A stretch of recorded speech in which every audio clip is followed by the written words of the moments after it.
What is up, guys? The Knicks are taking on the Suns tonight.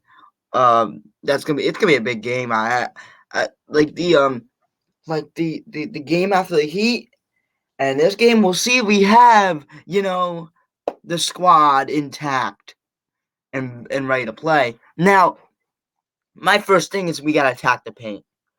The Knicks have to attack the paint.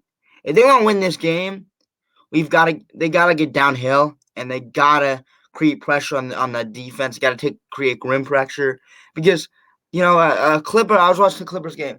Somebody said there always has to be like with Paul George driving down the paint, he can either lay it up or if he gets downhill and the defender doesn't commit to him, he can get an easy layup. But if the defender does commit to him, he takes the layup, the center jumps, and Zubac can just get the loose change and dunk it up and in.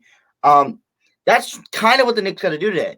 With RJ putting pressure on the rim, with Julius putting pressure on the rim, making the center make a decision, making Nurkic make a decision on whether to jump with him or whether to just let him shoot it up and in.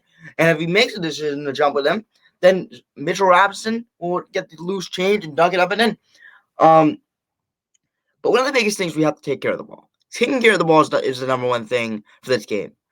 The Knicks have to take care of the ball, and the reason is because we can take care of the ball against the Heat, but if the Knicks take care of the ball against the Suns, it will be good because we cannot let the Suns defense get out in transition. We cannot let them get out in transition. Kogi get out in transition. That isn't good. Because their defense is not as good as the Heat, but if we let them get easy opportunities, then it will not be a good game for us. But RJ gained the matchup with KD. I don't know if he'll get it or maybe Randall will get it. Doesn't matter. They gotta stick on KD. They gotta make sure that he doesn't get like 50, which is hard, really hard. But I think that Randall with his physicality and RJ with his just straight up just good lateral defense will give a little bit of a problem to KD, not a lot. But my biggest thing here is bench versus bench. The Suns' bench is not that good. But if we can take advantage of that and get our bench rolling, this can be an easy game for us because we just set it up. A setup man, Randall, Brunson, RJ, just a setup man. And then, RJ is going to play a little bit off the bench. He just goes and he just has like a big game because their bench cannot play defense or play offense. Big. This Suns team is very, very top heavy. And that's something we have to take care of. Get out to Grayson Allen. Grayson Allen is shooting 40% from 3 this season. That's big. Have to get out to him because that man can shoot really, really, really well. Yeah, I mean, the thing about Grayson Allen is that he was a pickup that they had, and I was really, really, really high on that pickup for the Suns in this offseason. I'm like, this guy can shoot. It's like one pass away. Kevin Durant, one pass away is Grayson Allen, a 40% three-point shooter. You have to make a decision. Do you want to leave Kevin Durant open? Yeah, exactly how it sounds. You're leaving Kevin Durant open. Or do you want to get over to Grayson Allen and leave him open? Yeah, 40% three-point shooter. You're literally like picking which one do you want to die from. Like that's it. But yeah. So I'm gonna talk a little bit of the Suns offseason. Big thing for the Suns is they got Nurkic, a guy who is not really doing so good this start of the season, but I see the vision, can really pass the ball, rebound. Ayton wasn't the right center for the Phoenix Suns. I think they cut their losses. Like, we made a decision. We made a bad decision for drafting Ayton. But they're getting this guy Nurkic, and he can pass, he can rebound. I'm really high on him. Not like he's a very young player, but like I'm high on him on how he can help the Suns team move the ball. He looked good in the first game. Just really, really, really good because they need a passer to get Bradley Beal, get Durant off the ball. Great. Get Booker off the ball because Booker is their starting point guard, which is it's good. Booker being a starting point guard, yes, is decent. I mean, he's not the traditional point guard, but it can also take the little pressure off of him from Nurkic being that good passer. He is, of course, from the Nuggets. That's where he got drafted. So maybe he gets that little Nuggets, the Nuggets brush on him, and now he can pass the basketball just like Jokic. Not just like Jokic, but you know what I mean. Um, but it's great seeing them actually try to get out there and get Nazir Little, who from the draft day, I thought he was going to be a very, very good player. Just haven't lived up to that. I mean, again, he's probably like 25 right now. Still have room to grow, but the defense is really, really good. I don't know if they play him that much. I'm not really tuned in the Suns game, but he's a very, very good defender. Just need to be a little bit more polished on his offensive game. But I feel like he can give some stars a bad day. That's my thing with Nazir Little. He can give some stars a bad day with length, and that's big because they need defense. And shout out Josh Okogie for his amazing play this season. Just that if you're showing it coaches, show coaches that amazing star player, and that amazing star player. If you're gonna show coaches, show this amazing role player. Just show Josh Okogie. That's how you want your role players to play like. Rebounder. Just like Josh Hart. I kind of compare him to Josh Hart, not that much. Rebounder.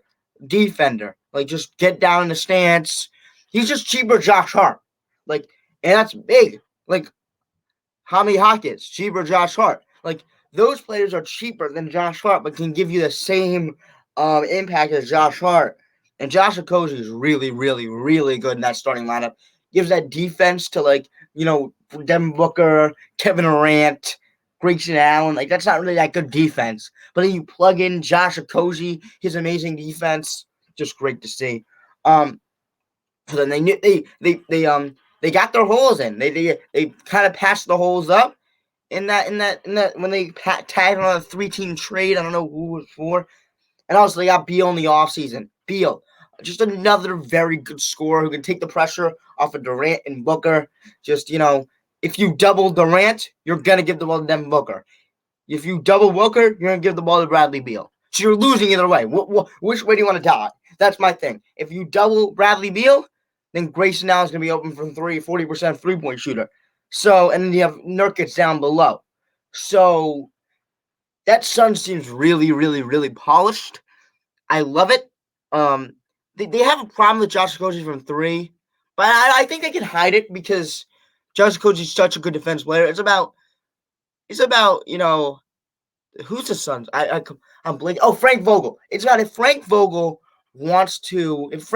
thinks on this night that Josh Okogie is giving me enough on the defensive end and the rebounding and the hustle that I can just ignore his offensive play.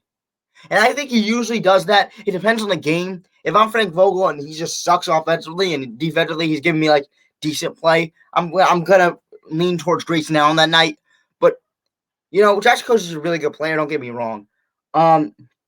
Let's get into the other games. Last night we got the Lakers kind of edging out on the Cavs, but I'm gonna shout out Craig Porter Jr. We didn't shout him out at all on this podcast. We didn't shout him out at all, but this man is good. He has Ty Jerome for the Cavs has not been playing. He's injured. So they really need that backup point guard, and it was very bad because Darius Garland got injured in like the second half, didn't play the whole entire second half. So they need a point guard, and Craig Porter Jr. kind of held down that fort. They still lost, but he held down the fort pretty well. Just his aggressiveness, he's aggressive, and one of those young players you want to be like the guy who can make the extra pass. But sometimes it's great to see just somebody who's very aggressive and gets to the paint. And the 3-point shot is really not polished yet. But he's shooting with confidence. I can give him that. He's shooting with confidence. We see this from R.J. Barrett. Just you got to shoot the ball with confidence, and that you'll give it a better shot of going in if you just shoot the ball with confidence. And that's what Craig Porter Jr. is doing. So I really think that give him an off season to polish on a 3-point shot. See him next season. He's one of those players that can get a big contract when his contract is up for a team that really needs a backup point guard. Not a big contract, but just a backup point guard contract. And another team who really needs a backup one, and just see a team that needs to polish up their bench, give him a contract, give him a very good type contract, maybe $10 million, 2 years. Very good contract for Craig Porter Jr., a team that can get him, and where the Cavs can re-sign him. But we don't know. He's a two-way player right now. He's definitely going to be a guy who's really on the roster for the Cavaliers. Unless if his offensive game, like his 3-point shooting, is not that good, then maybe we'll have a decision. Maybe Ty Jerome's better. But I don't know right now. Craig Porter Jr. looks amazing. AD is so good.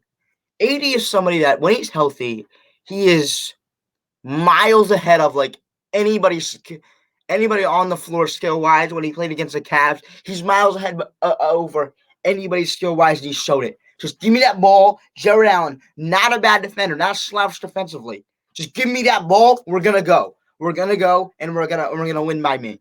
Like he's that type of player that you can, if when he's healthy and he's ready to play. LeBron does not have to have an amazing night. Like he had a terrible night for his standards, shooting the ball. And now you still won because AD, give me that ball. I'm playing against Jared Allen, who's not a slouch defensively, but I'm gonna just give me that ball. I'm gonna go and I'm gonna turn around. They didn't bring help. They bring help at the end. Like that was one play where it was amazing for me to watch. I watched the game. One play where AD had the ball, help came from like the left, spin right to the right from Evan Mobley, and he was just wide open because Evan Mobley came to help late, and they weren't doubling him until late. It was great to see, great to watch. Jordan Hawkins and Keontae George are two players that I really want to give flowers to. Jordan Hawkins can shoot very well, definitely because CJ McCollum out is big, just to fill in, and the Mavs lost today, which is big. They need role players. They need better production from the role players. I'm gonna give them that. Grant Williams, great player. Just he needs to be good like every single night. Like if they want to really go far, like Luka having 30 and Kyrie having 26 is good and all, but that cannot win you basketball games if the rest of your team isn't playing good. So yeah, that's it. That's the Knicks pregame, and that is the whole rest of the league. That's my thoughts on the whole rest of the league. See you next time. Peace out. Have a nice day. Hopefully the Knicks pick up a W. Let's go Knicks. Subscribe. And also, if you're on the podcast, 5 stars.